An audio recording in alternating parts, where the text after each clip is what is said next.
वैसे तो 18 दिनों तक चलने वाला महाभारत के युद्ध के किस्से हम सबने बचपन में सुने हैं। महाभारत युद्ध के कई ऐसे अनसुने पहलू भी हैं जिसे हम में से कई लोगों को नहीं पता है। उन्हीं में से एक थे गांधारी भीमसेना का पोता और घटोत्कच के पुत्र बार्बरिक। उनकी माँ ने उसे यही सिखाया था कि वो हमेशा हारने वाले की तरफ से लड़ाई लड़ेगा। कहते हैं कि बार्बरिक को ऐसी सिद्धियां प्राप्त थीं जिनके बल पर वो पलक झपकाते ही महाभारत के युद्ध में भाग लेने वाले समस्त वीरों को मार सकते थे। बाल्यकाल से ही बहुत ही वीर इस महान योद्धा ने युद्ध की कला अपनी माँ से सीखी थी। कहते हैं कि माँ दुर्गा की घोर तपस्या करके उन्हें प्रसन्न किया और 3 प्राण प्राप्त किए, साथ ही 3 बाणधारी का प्रसिद्ध नाम भी प्राप्त किया। अग्निदेव ने प्रसन्न होकर उन्हें धनुष प्रदान किया जो उन्हें तीनों लोकों में विजय बनाने का समर्थ रखता था। जब महाभारत युद्ध की शुरुआत होने वाली थी तो वो भी उसमें शामिल होना चाहते थे। अपनी इसी इच्छा को लेकर वो अपनी माँ से आशीर्वाद लेने गए। तभी उनकी माँ ने उन्हें कमजोर पक्ष की तरफ से लड़ने का वचन लिया। बार्बरिक ने अपनी माँ को वचन दिया कि वो कमजोर पक्ष की तरफ से लड़ाई लड़ेगा। अपनी माँ से मिलने के बाद वो युद्ध क्षेत्र की तरफ चल पड़े।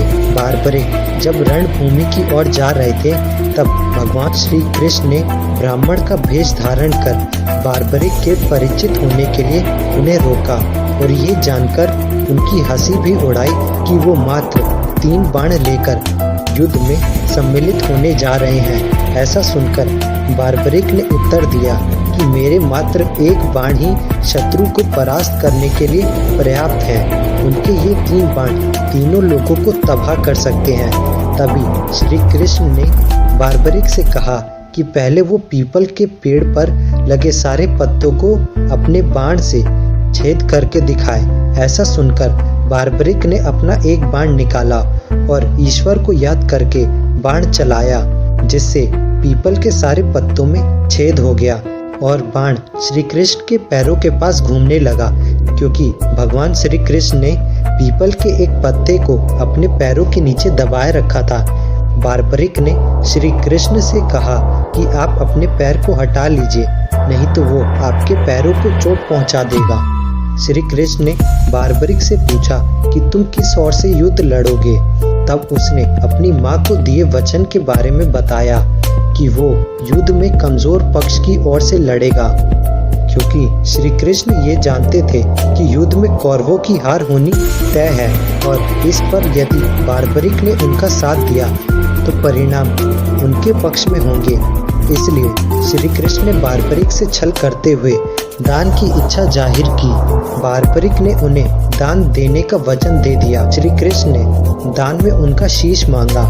ऐसे में बार्बरिक को श्री कृष्ण पर संदेह हुआ और श्री कृष्ण से बार्बरिक ने वास्तविक रूप में आने का अनुरोध किया।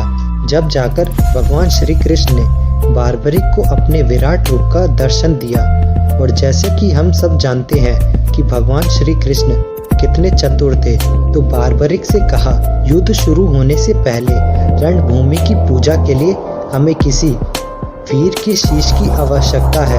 अपना वचन निभाते हुए बार्बरिक श्री कृष्ण को अपना शीश देने के लिए तैयार हो गए, लेकिन बार्बरिक ने श्री कृष्ण से अनुरोध किया कि वो महाभारत का पूरा युद्ध देखना चाहते हैं, जिससे श्री कृष्ण ने स्वीकार कर लिया और फाल्गुन महीने की द्वादशी को उन्हें अपने शीश का दान दिया।